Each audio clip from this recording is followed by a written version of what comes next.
Why do people identify more with abusers than with victims?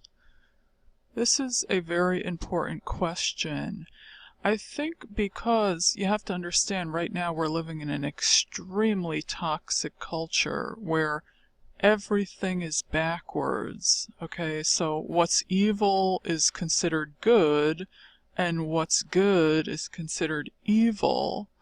And so this was all done through brainwashing and mind control. Basically, people are being programmed through their internet and their televisions. Television. Lies. So, also, the average person is a follower. There are very few leaders. I would say it's an extremely tiny, minute percentage of people who actually have a spine and a backbone and would actually stand up for an injustice if they saw it right in front of their face. The majority of people would just continue on because they're spineless cowards. Spineless cowards is what we're dealing with, and they're brainwashed. Okay, so they don't have the strength to stand up for a victim. So I believe people look at abusers as, strong, resilient leaders. They equate abuse with strength or power, or okay, that person is in control of that other person who is the victim. So they would rather be on the team of the people who seem to hold the power and control. And a lot of people are, very swayed by money, power. Again, that was all done through brainwashing through the TV. Look at these affluent women getting their spa treatments, and they're this, and they're living the good life, so let me go and kiss their ass. Because they don't have any backbone. They don't have character or integrity. So they flock to, shallow fluff, what would be called fluff, like vanity and vain pursuits and meaningless things, because these people have a lot of money, so I'm gonna go sniff up under their behind and be a brown noser, because if I can get in with that crowd, then I can also be a part of that.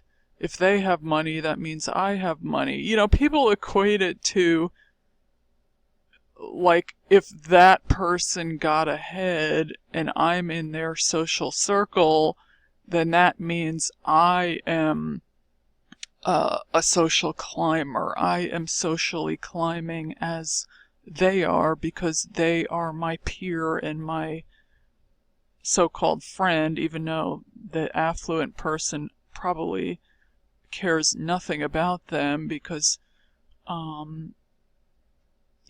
lot of these types of people are narcissists, and they'll puppeteer and use people because they already know they're in a position, they have money, they're going to have a lot of hangers on. Because if you notice, no one's hanging around with poor people, no one's going to cool out with the homeless guy on the corner and kick it with him, but they're all up the skirt of some affluent female or, male, whatever, and want to kiss their ass because they have money. And this is what we're dealing with. We're dealing with fake, dead, empty shells that care nothing about their brethren.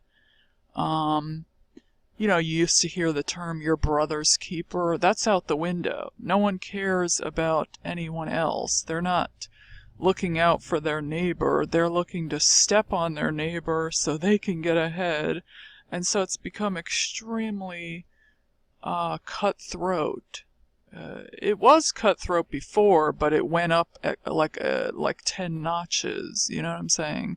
So there's that. I think people just equate abusers with strength or some kind of resiliency and resolve, and they want to get on that boat. And it's just like rather sickening, because you'd have to throw all your values out the window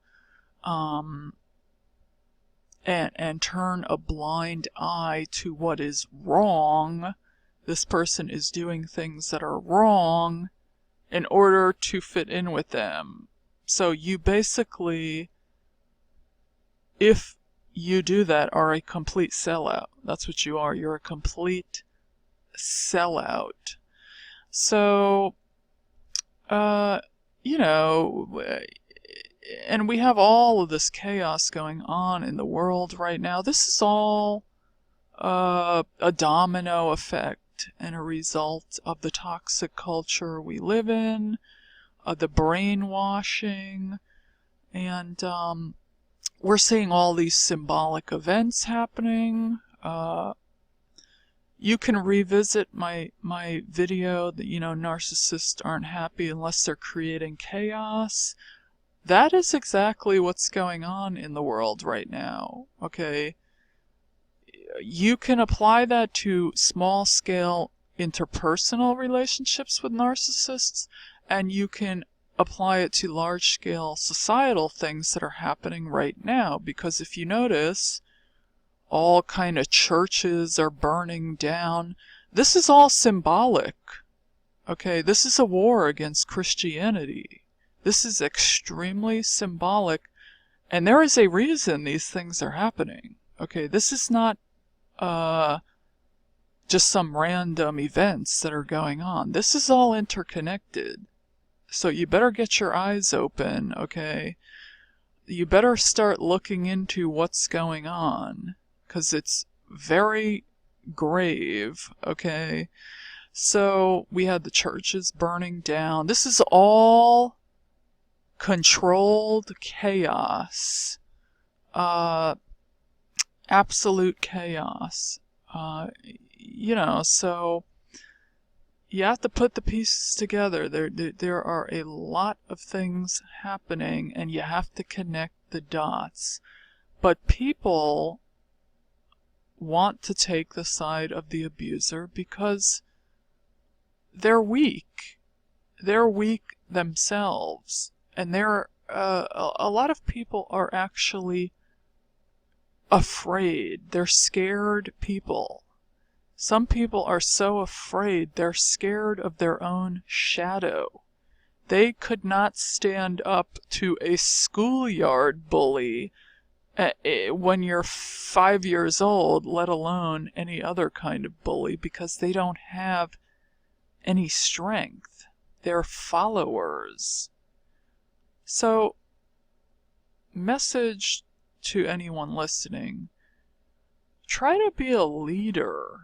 Try to be, that when you see someone that stands up in the face of injustices, that is a breath of fresh air. Be a leader and not a follower.